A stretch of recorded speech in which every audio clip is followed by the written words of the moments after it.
You know, that's a new song for me, and I was excited to hear that it was about birds.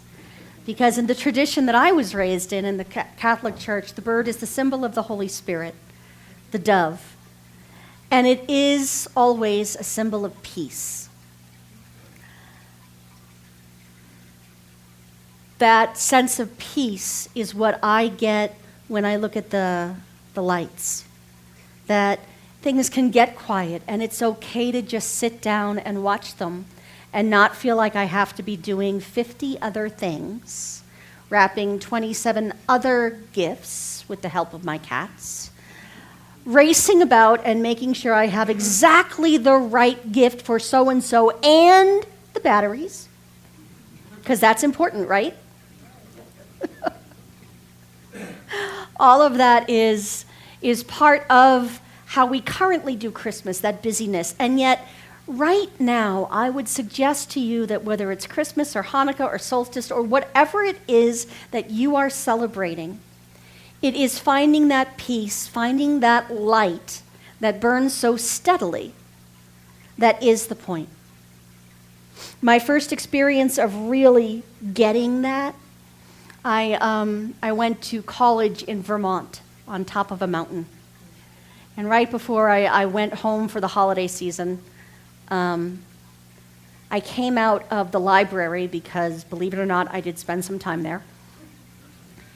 And the snow had just stopped. And it was silent. And I don't know if you've ever heard things so quiet that you could actually hear the snow falling. So like a little bit of it as it was coming down off the eaves. And for whatever reason, I just sat in the snow right there, and I looked up, and there were a million bajillion stars. And I looked up, and I saw that light, and I got that peace. And it was like time expanded. So that when I looked down and looked away from them and saw there was a grove of apple trees in the middle of our college campus, which used to be a farm. And they would always put white lights on the branches in the fall so that when it all iced over, there were lights inside the ice.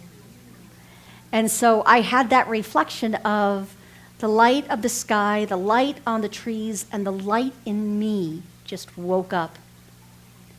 Not needing to hop around and do anything, but just being. And so it's that sense of just being, that sense of being born again in the light, letting that light be relit within you, that I see as the true essence of the season.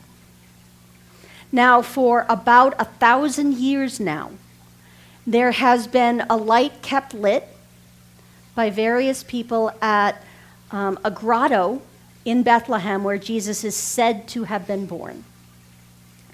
It has been kept lit, was kept lit for about 500 years by the Franciscans. There was an Orthodox, I want to say Armenian, and then one of the Ukrainian groups.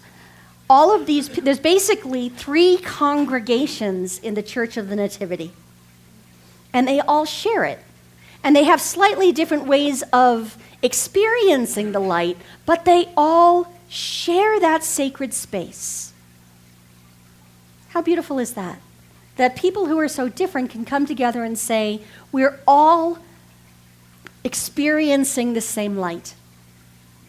Now, in 1986, there was a radio station in Austria which wanted to do something to call in more light. It was basically probably a publicity stunt at first. But they sent, and have sent every year now, since 1986, one of the kids from northern Austria to that grove to light a flame. It now goes into a miner's lamp, and I understand why after this week, because the blessed thing keeps blowing out. And that's frustrating because then you got to go back to Bethlehem, which is not as easy as it sounds. It goes into a miner's lamp, which I find very symbolic. The miner digs deep, right? goes deep into the heart of things to find where the treasure is.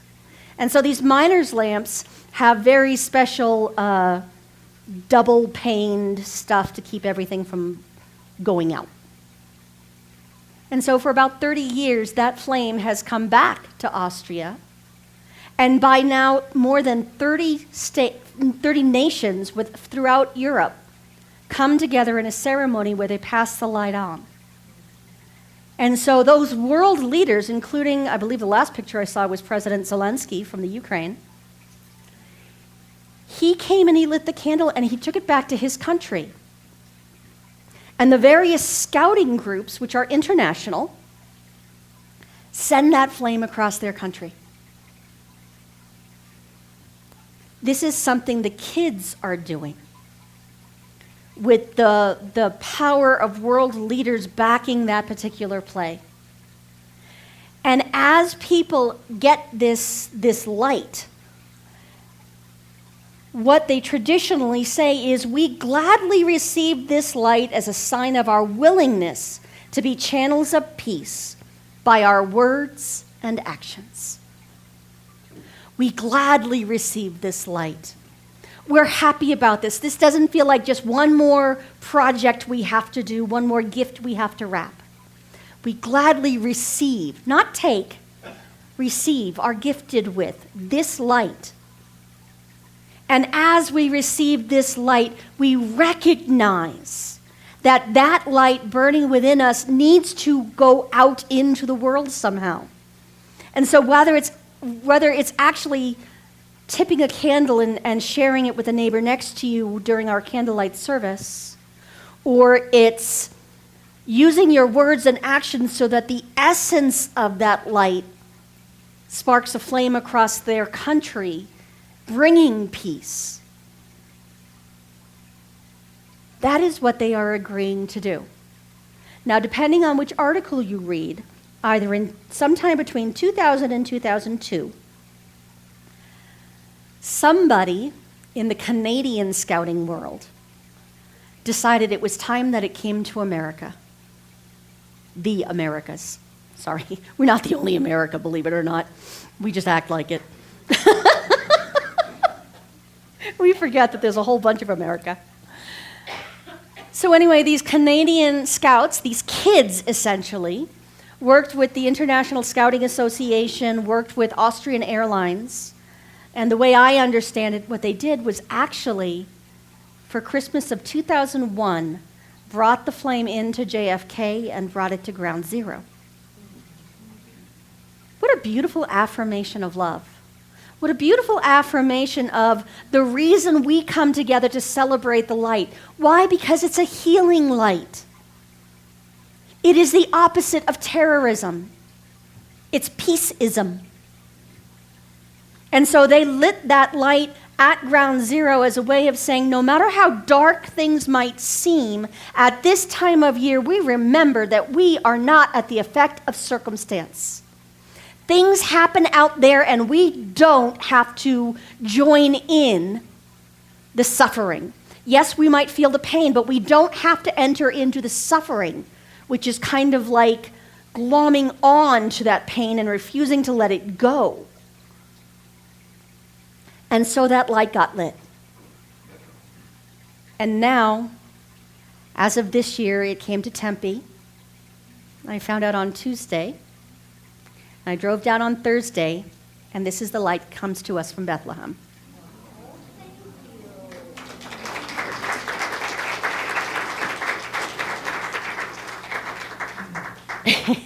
Luckily, I believe in redundancy, because of the 3 candles I managed to drive up in the pot full of sand in my car, one of them made it into the house.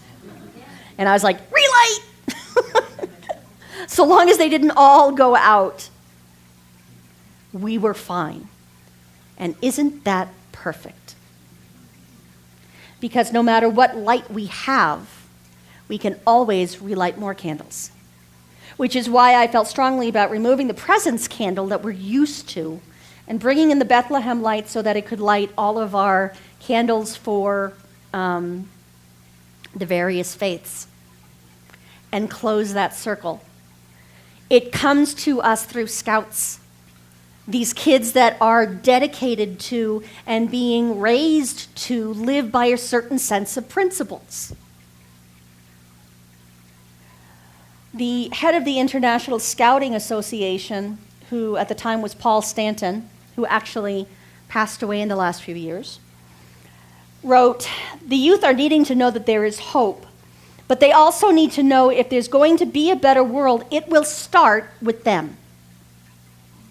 And so these kids come together week after week, and they learn skills, and they learn how to have a community and how to be in community. And this is one of the projects they do. There's a gentleman who has been running a scouting camp for years. And so what he does to make sure that it stays with him through the year is every year he gets this light, and it goes into the center of their gathering area.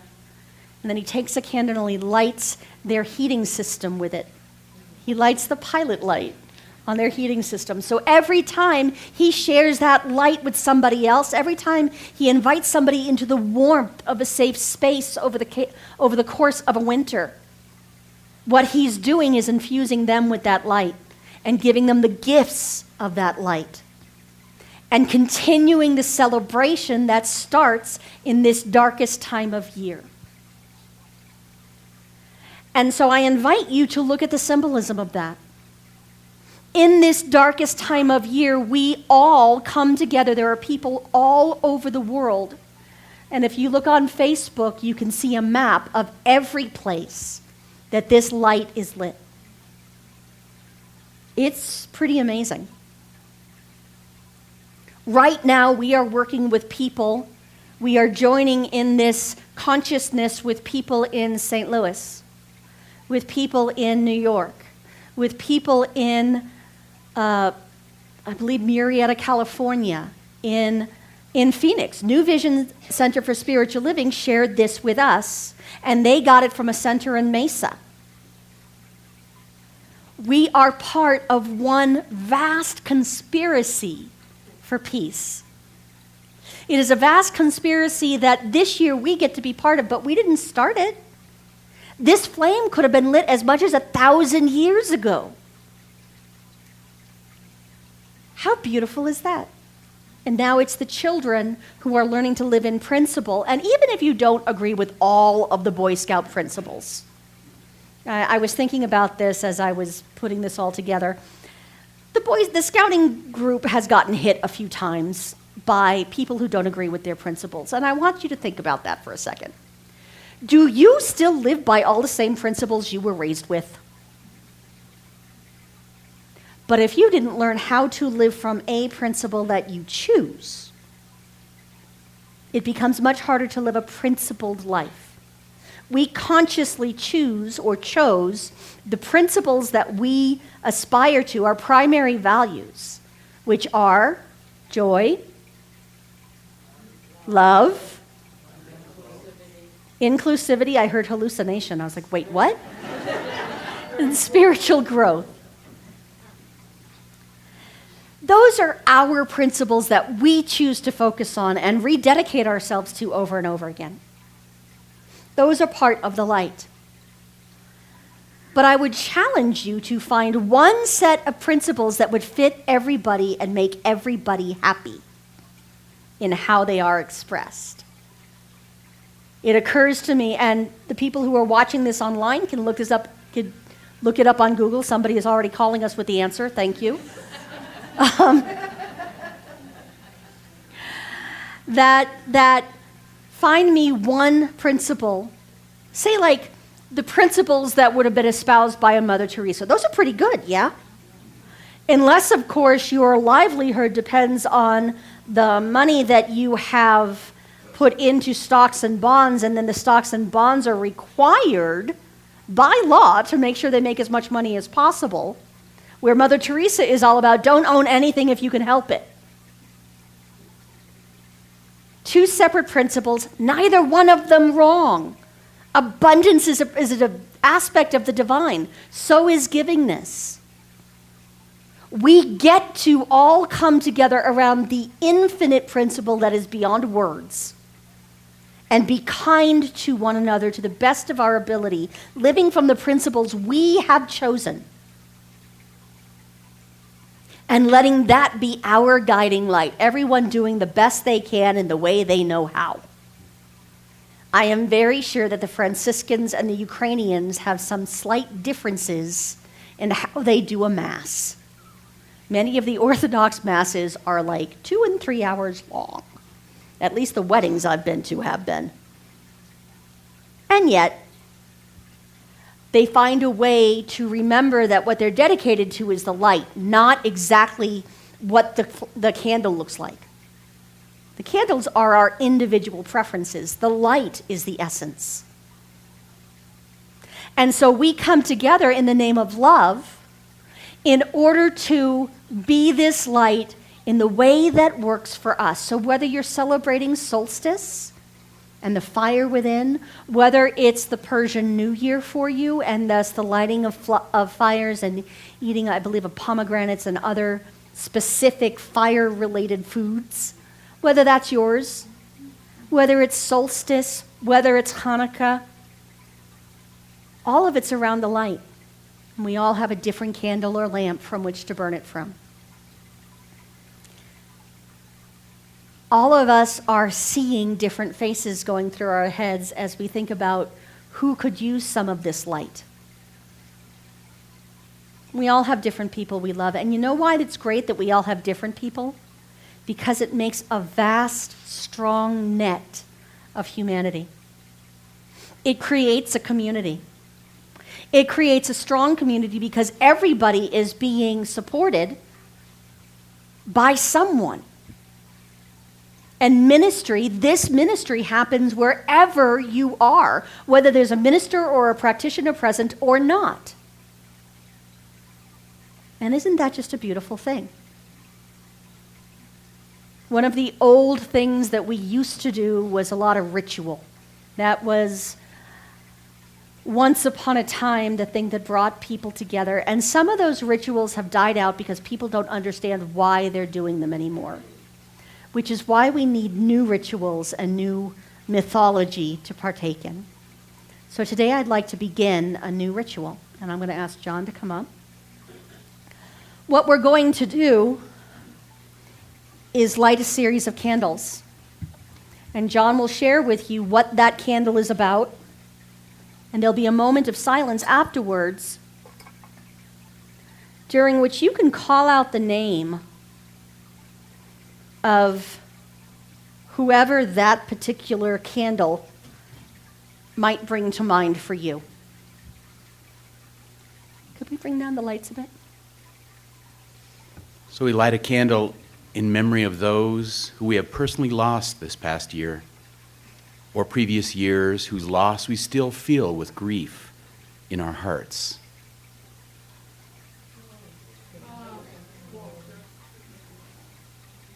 Letitia. Herbert. We light a candle in recognition of family members too far away from us to share this holiday season with, whether separated by choice or by distance and finances. Heaven.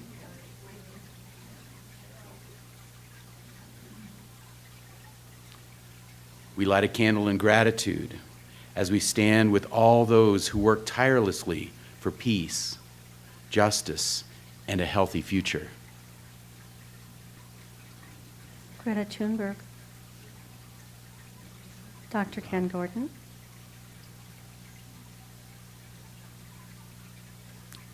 We light a candle in oneness, holding peace and wholeness for those who suffer from disease, dis-ease, physical, mental, or spiritual. Mari.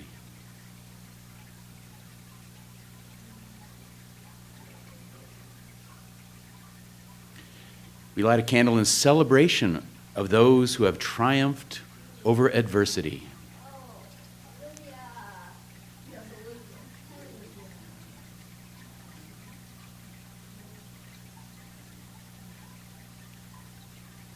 We light a candle in the joy of knowing that we share the spirit of this season with those of all spiritual paths.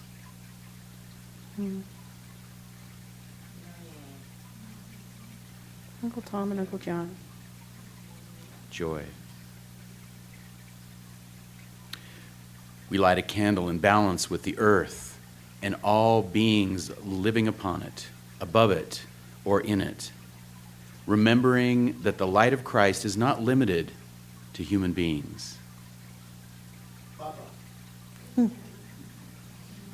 Vado, sister. The lynx. We light a candle in gratitude for the family and friends we have here and now, who are the very incarnation of the Spirit of love for us. Everyone here.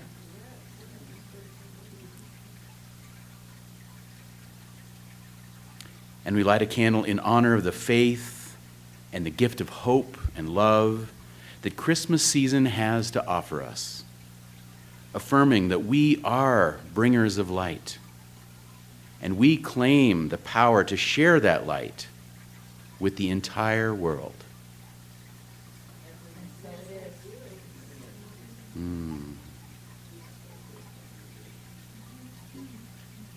And so it is.